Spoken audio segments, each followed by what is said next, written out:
Quick Start Product Listing. In this lesson you're going to learn how to set up a basic product listing before you even receive your inventory. So the reason we are doing this is to create a listing for our product. And we need to create our listing so we receive our FNSKU number. This is the way that Amazon identifies a product as unique to a particular seller. And we need the FNSKU for shipping and potentially for our packaging too. However, there are more reasons for doing this. Firstly, adding your product now will trigger any hazmat review that your product may incur. Now, there is nothing to worry about, but it is better to trigger this now before your inventory is on the way, because it can take a week or more. It also checks for any potentially gated category or product restriction. Now, this is going to be a very basic listing. We will optimize our listing fully later in the course before the product goes live. We literally want to add the minimum information required to have our listing created. Now, there is no need to upgrade from individual to professional yet. However, we do recommend you upgrade to professional before you order your inventory. So let's go to Amazon and set up our listing. Alright, so I've logged into my Seller Central account, and then all we need to do to add our product is to go to Catalog, click on it and select Add Products. And then if you look down towards the bottom left, you'll see a search box. But we want the link underneath which says create a new product listing. And then all we need to do is click on it. Now when we get to this point, we can either use the search box and find a category to locate the category for our product, or we can actually do it below. It's easiest by far to use the box. So the example I'm going to be using is a bike pump. Now this is not a product I recommend you go after. It's just for the purposes of showing you how everything works. So I've typed in bike pump and then I'm going to click on find category. Now, depending on what product you put in here, you may see a lot of results on the left and none on the right to start with. And then all you need to do is click on one of these categories on the left and it will give you more options. For instance, the product I'm looking to use as an example is a frame mount bike pump. So all I actually need to do is on the right hand side here, click on frame mount bike pumps. But I'm going to click on sporting goods to show you how it works by clicking on the categories on the left. And then you see it gives you all the category options inside that main category. Now I'm just going to click on frame mount bike pumps because that's the subcategory I know I want to look for. However, if you don't see something that's exactly the same as your product, then you just want to choose the subcategory that you think your product fits into the best. There's a very good chance Amazon will move it for you afterwards, but you still want to choose the best one, the most applicable one for your product. So as I said, I want frame mount bike pumps, so I just click on that and then it's going to open up your product listing. Now you need to fill in everything that has a red asterisk next to it. First of all, you notice at the top we've got 6 tabs: vital info, variations, offer, images, description and keywords. You'll also notice that 2 of these tabs, the vital info one, in other words the one we're on now, and the offer tab, have warning signs next to them, and that's telling you that there are things inside that tab you need to fill in. So I'm going to start by putting my product name in. Now you just want to put the title of your product in here. We're going into a lot more detail in the next module about your product title and using keywords, but you just want the general name of your product. So I've just typed in frame mounted bike pump. Now for the manufacturer, we're actually going to use our brand name. So I'm just going to make up a brand name of Ride Sports, and we're also going to put this in the brand name box too. Now you can ignore the message under here because this is if you have brand registry, and at this point you won't have brand registry, and it's something we talk about later in the course. Now the last box in red that we need to fill in, remember everything in red or with a red asterisk next to it we need to fill in, is the manufacturer part number. And as you are the manufacturer, you can put in any number you like here. So I've just put RSBPV 0001, and that's just Ride Sports Bike Pump version 0001. But as I said, you can put any number in here you like. Now as you can see, I've filled in these first 4 boxes, and if I scroll up slightly, you'll see that the warning sign on vital info is gone because there's nothing else in here to add with a red asterisk next to it. However, I know that once I've filled in the offer, it's going to ask me for my product ID, but we'll come back to that after I do offer. I'm going to skip variations because right now I'm not adding any variations, I'm just adding a single product. So I'm going to click on offer. Now it's telling you can skip this, but we recommend you don't. You want to fill this information in. Now your seller SKU, Amazon will create one for you if you leave this blank, but I suggest you actually fill it in yourself. And remember, we're building a brand, so it's always useful to have our own SKU, in other words identifier, to make it easier for us to see what's going on inside our account. But it's not something you really need to worry about all that much till you start adding more products in the future. But I'm going to put a very similar number in to the one I use for the manufacturer part number. So I'm going to put RS for my brand, Ride Sports. I'm going to put what the product is, Bike Pump, BP. And then I'm just going to put a number of zeros in and a 1. In other words, this is the first product in my brand. You can use your own naming format, it's completely up to you. But once you've filled that in, you want to look at condition, you want to click on select, and you want to select new. It's very important. You must select new. We're not selling anything else but a new product. And then the price. Don't worry about this, you're not going to get held to it. I'm just going to put $19.99, and there it has, it's saved it. You can see the vital info, I've got this warning sign, and I know what that is. That's my UPC number, and I'm going to get back to that. But this is critically important. Fulfillment channel.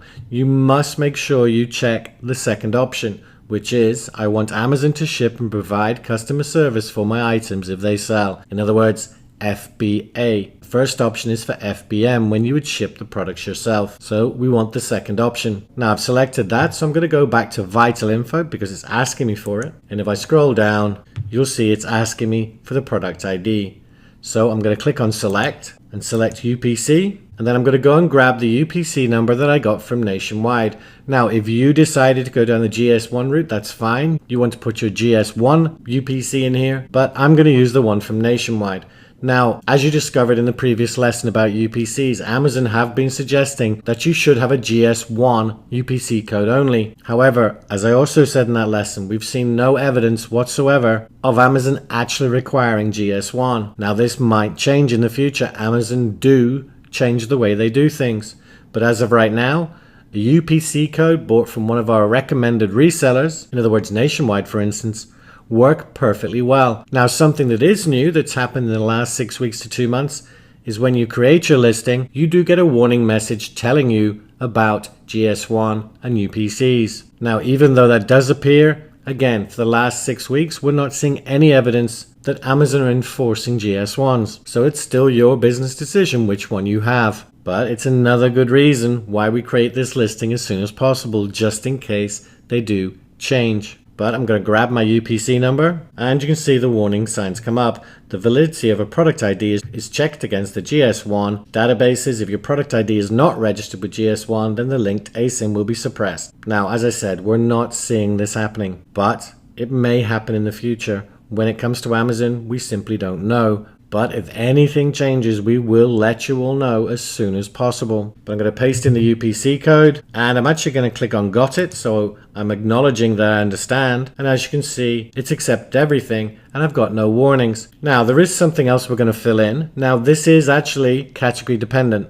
so it might not appear in this listing. But if it doesn't, I'm going to show you where to include it. But just running across quickly. Images, we'll cover this in the next module. You don't need to actually upload an image yet, but if you happen to have one of your products, then by all means just click on the choose file and upload it. And next is description. This is where we're going to be putting our product description, and again, that's going to be in the next lesson. We don't need to do it now.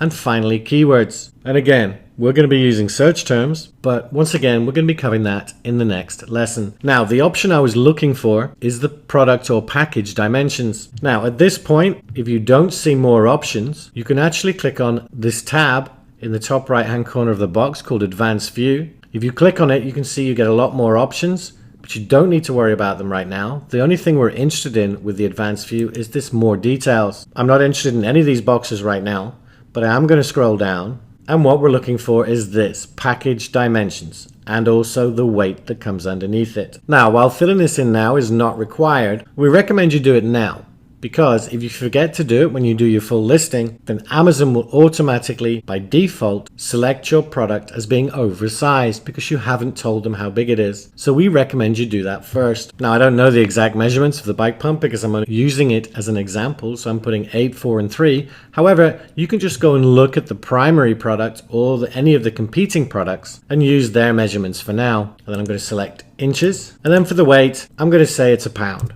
I've got absolutely no idea how much a bike pump weighs, but again, if you're not 100% sure, you can go and look at your primary or competing products, or you can even ask your supplier. So I'm going to click on select again. I'm going to choose pound, and that's it. That's all I need to fill in for this basic listing. So I'm going to scroll down, all the way to the bottom and click on Save and Finish. Now it does take anything up to 2 or 3 minutes for it to go through, but then you're going to see your listing is being created. This process may take up to 30 minutes. Please check back and change your listing to Fulfilled by Amazon at that time. So what it's actually done, it's created this as an FBM listing, which is fine because we can go back in and change it. You can see here it's telling you how to do it. Change your listing on the Manage Inventory page, select your product, select Change to Fulfilled by Amazon, and we're going to do that in 1 second, but I'm just going to click on Continue. Now I've blurred out this product underneath, but this is the one I've just added. You can see here, frame mounted bike pump. Now where the available box is, you'll see that I can put in the number of available products. That's a classic indicator that this is actually fulfilled by merchant. Remember, we want FBA, we want Fulfilled by Amazon. And to change that, I'm going to click on the arrows to the right of Edit, and then simply select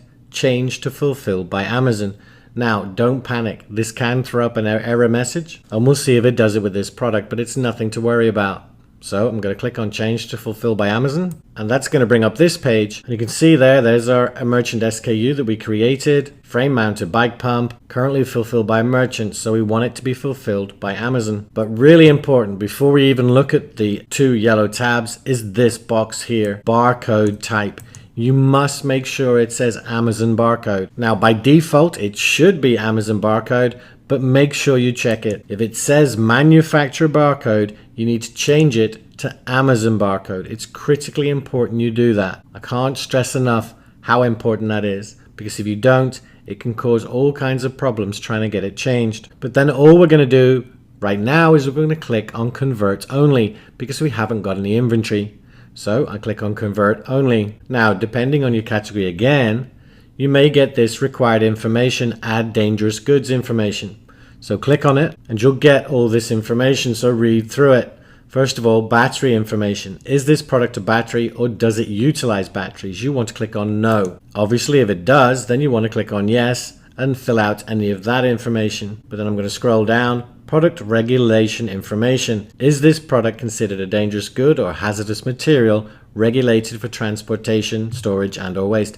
This essentially is hazmat. Now, even if you check no here, they still might put a hazmat review, which is why we do this listing when we do, in other words, now. But I'm going to click on no and then click on submit. Before I do that, if you're unsure, look at the details above here, look at their guides, and if you're still not sure, you can always post in the ASM community and we'll help you out. But once you've done this, you just want to click submit, and there you can see completed, and now we can save and continue. And there we are, and there's the error. Now, as I said, it's nothing to panic about. It's just because it takes a little bit of time to kick in on the FBA inventory tab. And what we can do is just go up to the top left and click on inventory. There's no need to select any options, and your page will load, and there we go. You can see I've no longer got the option to put a number of the items available, and that's because it's now FBA. You may need to wait a couple of minutes and refresh this to get it to change. When you first look at this, it might still have the numbers in the box, which means it hasn't gone through Amazon's system yet. But that is all you need to do. We've created our quick product listing, and remember, we will be going into great detail on how to improve this listing later. But just one more thing I quickly want to show you. And that is, if we go up to settings and put your cursor over settings, and you want to come down and click on Fulfillment by Amazon. And this is just something you want to make sure of. You want to come down here, and where it says repackaging settings, you want to make sure that it says repackage unsellable customer returns is disabled. Now, it should be disabled by default, but it's just something you want to come and check. What this means is that if Amazon gets a return, they're not going to try and repackage it and send it out if they think it's acceptable. More often than not, their staff are not qualified to say whether a returned product can go out to a new customer or not. And the last thing you want is a customer receiving your product and thinking it's secondhand. But again, it's nothing to worry about. But if you see this enabled, you want to go and click on Edit and change it to disabled. But that's it. That's everything you need to do to get your quick product listing set up. So what's next? So now you've learned how to create your basic listing. In the next lesson, you're going to learn how to design your product packaging. Your action step is to create your basic listing for your product. But that's it for this lesson. Take care.